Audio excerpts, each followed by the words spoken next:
Olá, seja bem-vindo. Meu nome é Vinícius, eu sou graduado e pós-graduado em Engenharia e hoje trataremos aí sobre a NR34, condições e meio ambiente de trabalho na indústria da construção, reparação e desmonte naval. Para quem ainda não sabe ou desconhece, NR é uma sigla de norma regulamentadora e essas normas elas consistem basicamente em obrigações, direitos e deveres que devem ser cumpridos tanto pelos empregados quanto pelos empregadores, com o objetivo de garantir um ambiente de trabalho mais seguro, mais sadio e prevenir a ocorrência de doenças que possam vir a acontecer, né, como consequências de atividades desempenhadas por esses trabalhadores e prevenir também acidentes de trabalho que também possam vir a acontecer durante a execução dessas atividades. Então, como é o de praxe aí, né, das normas regulamentadoras, o primeiro item dessa norma é o item objetivo e campo de aplicação. Então, essa norma ela estabelece os requisitos mínimos e as medidas de proteção à segurança, à saúde e ao meio ambiente de trabalho nas atividades da indústria de construção, reparação e desmonte naval. Consideram-se atividades da indústria da construção e reparação naval todas aquelas desenvolvidas no âmbito das instalações empregadas para este fim ou nas próprias embarcações e estruturas, tais como navios, barcos, lanchas, plataformas fixas ou flutuantes, dentre outros. Trouxe aqui alguns exemplos, né? A última imagem aí ficou mais evidente, né? O que parece ser uma reparação ou um desmonte naval feito na própria estrutura. O segundo item da norma, também de praxe, fala sobre as responsabilidades, né? Então cabe ao empregador garantir a efetiva implementação das medidas de proteção estabelecidas nesta norma, devendo, letra A, designar formalmente um responsável pela implementação dessa norma. Pode ser um engenheiro de segurança do trabalho, pode ser um fiscal. Letra B, garantir a adoção das medidas de proteção definidas nesta norma antes do início de qualquer trabalho. Letra C, assegurar que os trabalhos sejam imediatamente interrompidos quando houver mudança nas condições ambientais que os tornem potencialmente perigosos à integridade física e psíquica dos trabalhadores, por exemplo, uma ventania ou uma tempestade, né? Letra D, providenciar a realização da análise preliminar de risco, a PR, e, quando for o caso, quando for aplicável, a emissão da permissão de trabalho PT. Então vamos lá. Análise preliminar de risco, ou APR, consiste basicamente numa ferramenta que é utilizada pelas empresas, né, obrigatoriamente, e que visa identificar e mensurar, né, os riscos que certo ambiente de trabalho apresenta para os colaboradores.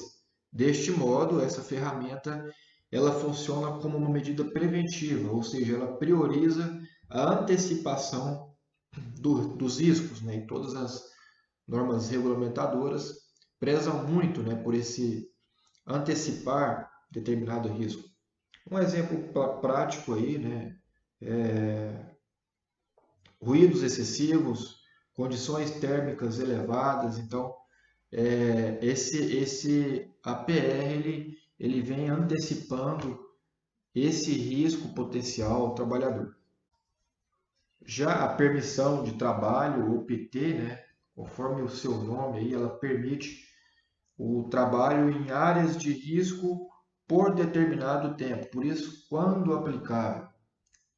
Então, quando existir essa área de risco, quando aplicável, é obrigatório que se faça a emissão dessa permissão de trabalho. Com isso, a empresa acaba se certificando que somente os trabalhadores necessários no desempenho daquela atividade adentrem de fato aí, na área de risco. Isso, é claro que acaba evitando o acesso de pessoas estranhas, de pessoas indevidas, de algum trabalhador despercebido, enfim.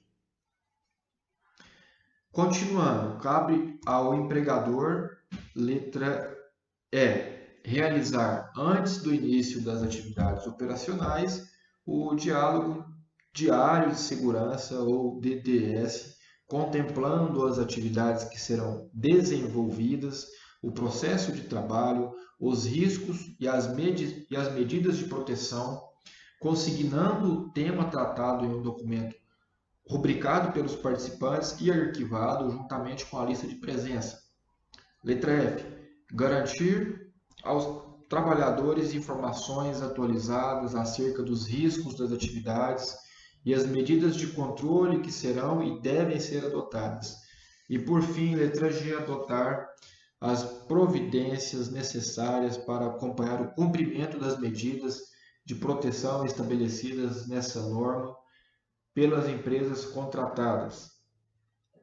O empregador ele deve proporcionar condições para que os trabalhadores possam colaborar com a implementação das medidas previstas nessa norma, bem como interromper imediatamente o trabalho com informação a seu superior hierárquico, conforme previsto na linha C. Lembrando aí que a linha C trata aí da APR e da PT, que já foi explicada. O terceiro item dessa norma trata da capacitação e do treinamento desses profissionais. Então, é considerado trabalhador qualificado aquele que comprovar conclusão de curso específico para sua atividade em instituição reconhecida pelo sistema oficial de ensino. É considerado profissional legalmente habilitado o trabalhador previamente qualificado e com registro no competente conselho de classe. É considerado trabalhador capacitado aquele que recebe capacitação sob orientação e responsabilidade de profissional legalmente habilitado. Então, ela tratou três tipos de profissionais, três tipos de trabalhadores: o qualificado, o legalmente habilitado e o capacitado. O treinamento admissional, ele deve ter carga horária mínima de 6 horas, constando de informações sobre os riscos inerentes à atividade que será desempenhada, as condições e meio ambiente de trabalho, os equipamentos de proteção coletiva, o uso adequado de equipamento de proteção individual. O treinamento periódico ele deve ter carga horária mínima de 4 horas e ser realizado anualmente ou quando do retorno de afastamento ao trabalho por período superior a 90 dias. A capacitação deve ser realizada durante o horário normal de trabalho, isso é muito importante. O trabalhador deve receber o material didático utilizado na capacitação. E, por fim, o trabalhador deve receber o material didático utilizado na capacitação. Próximo item, o item documentação. Toda documentação prevista nessa norma deve permanecer no estabelecimento à disposição da Auditoria Fiscal do Trabalho, dos representantes da Comissão Interna de Prevenção de Acidentes, a CIPA, e também dos representantes das entidades sindicais representativas da categoria, sendo arquivada por um período mínimo de 5 anos. Então, durante 5 anos, essa documentação deve ser arquivada e deve permanecer no estabelecimento à disposição desses auditores fiscais, da CIPA e das entidades sindicais. Consiste a permissão de trabalho em documento escrito que contém um conjunto de medidas de controle necessárias para que o trabalho seja desenvolvido de forma segura, além de medidas emergenciais e resgate, e deve, letra A, ser emitida em 3 vias para a fixação no local de trabalho, entrega à chefia imediata dos trabalhadores que realizarão o trabalho e arquivo de forma a ser facilmente localizada. Letra B. conter os requisitos mínimos a serem atendidos para a execução dos trabalhos e, quando aplicável, as disposições estabelecidas na APR. Continuando, letra C, ser assinada pelos integrantes da equipe de trabalho, chefia imediata e profissional de segurança e saúde no trabalho ou inexistência desse pelo responsável pelo cumprimento dessa norma. E por último, letra D, ter validade limitada a duração da atividade, restrita ao turno de trabalho, podendo ser revalidada pelo responsável pela aprovação das situações em que não ocorrerem mudanças nessas condições estabelecidas ou na equipe de trabalho. Item 3, a análise preliminar de risco APR consiste na avaliação inicial dos riscos.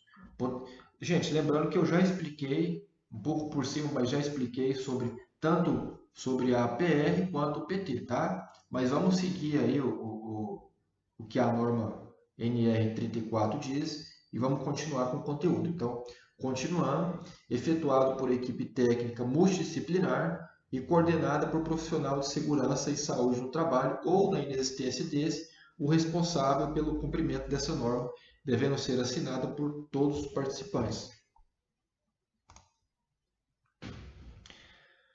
Trabalho a quente. Para fins dessa norma, considera-se trabalho a quente as atividades de soldagem, goivagem, esmerilhamento, corte ou outras que possam gerar fontes de ignição, tais como aquecimento, centelhas ou chama. Bom, as medidas de proteção, elas contemplam as de ordem geral e as de ordem específica, que serão tratadas adiante, aplicáveis respectivamente a todas as atividades inerentes ao trabalho a quente e aos trabalhos em áreas não previamente destinadas a esse fim.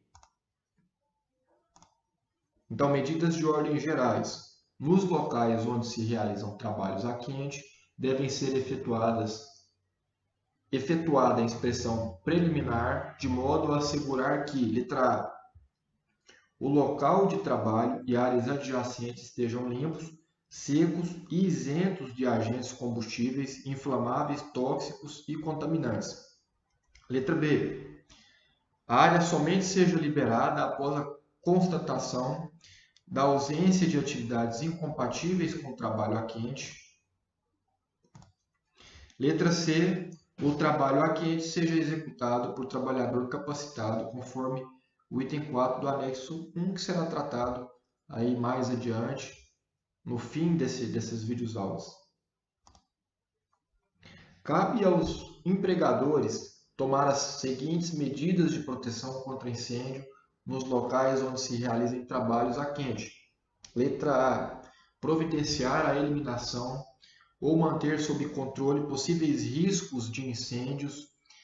Letra B, instalar proteção física adequada contra fogo, respingos, calor, fagulhas ou borras, de modo a evitar o contato com materiais combustíveis inflamáveis, bem como interferir em atividades paralelas ou na circulação de pessoas. Letra C, manter desimpedido e próximo à área de trabalho sistema de combate a incêndio, especificado conforme tipo e quantidade de inflamáveis e ou combustíveis presentes. Letra D, inspecionar o local e as áreas adjacentes ao término do trabalho a fim de evitar princípios de incêndio. Bom, para o controle de fumos, ainda dentro de medidas de ordem geral, trabalho a quente, para o controle de fumos e contaminantes decorrentes dos trabalhos a quente, devem ser implementadas as seguintes medidas. Letra A, limpar adequadamente a superfície e remover os produtos de limpeza utilizados antes de realizar qualquer operação. Letra B, providenciar renovação de ar a fim de eliminar gases, vapores e fumos empregados e ou gerados durante os trabalhos a quente. Sempre que ocorre Sempre que ocorrer alguma mudança nas condições ambientais estabelecidas, as atividades elas devem ser interrompidas, avaliando-se essas condições ambientais e adotando-se as medidas necessárias para adequar a renovação de ar. Quando a composição do revestimento da peça ou dos gases liberados no processo de solda ou aquecimento não for conhecida, deve ser utilizado o equipamento autônomo de proteção respiratória ou proteção respiratória de adução por linha de ar comprimido, de acordo com o previsto no Programa de Proteção Respiratória PPR. Nos trabalhos a quente que utilizem gases, devem ser adotadas as seguintes medidas. Letra A. Utilizar somente gases adequados à aplicação de acordo com as informações do fabricante. Muito importante, estar sempre a par dessas informações. Letra B. Seguir as determinações indicadas na ficha de informação de segurança de produtos químicos. E letra C. Usar reguladores de pressão calibrados em conformidade com o gás que está sendo empregado naquela determinada atividade. É proibida a instalação de adaptadores entre o cilindro e o regulador de pressão. No caso de equipamentos de oxiacetileno, deve ser utilizado um dispositivo contra retrocesso de chama nas alimentações da mangueira e do maçarico. Nos trabalhos a quente que utilizem gases, devem ser adotados as seguintes medidas. A inspeção antes do início do trabalho, de modo a assegurar a ausência de vazamento e o seu perfeito estado de funcionamento. Letra B. A manutenção com a periodicidade estabelecida no procedimento da empresa, conforme especificações técnicas do fabricante/fornecedor. Somente é permitido emendar mangueiras por meio de uso de conector em conformidade com as especificações técnicas do fornecedor fabricante. Os cilindros de gás devem ser, letra A, mantidos em posição vertical, fixados e distantes de chamas, fontes de centelhamento, calor ou de produtos inflamáveis. Letra B, instalados de forma a não se tornar parte de circuito elétrico, mesmo que acidentalmente. Letra C. Transportados na posição vertical com capacete rosqueado por meio de equipamentos apropriados, devidamente fixados, evitando-se colisões. E letra D. Quando inoperantes e ou vazios, mantidos com as válvulas fechadas e guardados com o protetor de válvula, capacete rosqueado. É proibido a instalação de cilindros de gás em ambientes confinados, é claro. Sempre que o serviço for interrompido, devem ser fechadas as válvulas dos cilindros, dos maçaricos e dos distribuidores de gases. Ao término do serviço, as mangueiras de alimentação devem ser desconectadas. Os equipamentos inoperantes e as mangueiras de gás devem ser mantidos fora dos espaços confinados. Agora, sobre os equipamentos elétricos e seus acessórios, eles devem ser aterrados a um ponto seguro de aterramento e instalados de acordo com as instruções do fabricante. Eles devem ser utilizados cabos elétricos de bitola adequados às aplicações previstas e com a isolação em perfeito estado. No caso de equipamento de oxiacetileno, deve ser utilizado dispositivo contra retrocesso de chama nas alimentações da mangueira e do maçarico. Deve ser assegurado que a conexão elétrica esteja bem ajustada, limpa e seca. E agora sobre as medidas específicas relacionadas ao trabalho a quente. Elas devem ser empregadas técnicas de APR para, letra A, determinar as medidas de controle, definir o raio de abrangência. Letra C, sinalizar e isolar a área. Letra D, avaliar a necessidade de vigilância especial contra incêndio, observador e de sistema de alarme e, por fim, outras providências sempre que necessário, é claro. Antes do início desses trabalhos a quente. O local deve ser inspecionado e o resultado das inspeções ser registrado na permissão do trabalho. As aberturas e canaletas elas devem ser fechadas ou protegidas para evitar projeção de fagulhas, combustão ou interferência em outras atividades. Quando definido na PRI, o observador ele deve permanecer no local em contato permanente com a frente de trabalho até a conclusão desse serviço. E por fim, o observador deve receber treinamento ministrado por trabalhador capacitado em prevenção e combate a incêndio, com conteúdo programático e carga horária mínima, conforme o item 1 do anexo 1 dessa norma, que trata da carga horária e do conteúdo ministrado para esses treinamentos de capacitação a esses trabalhadores. A gente vai apresentar isso mais no final do curso.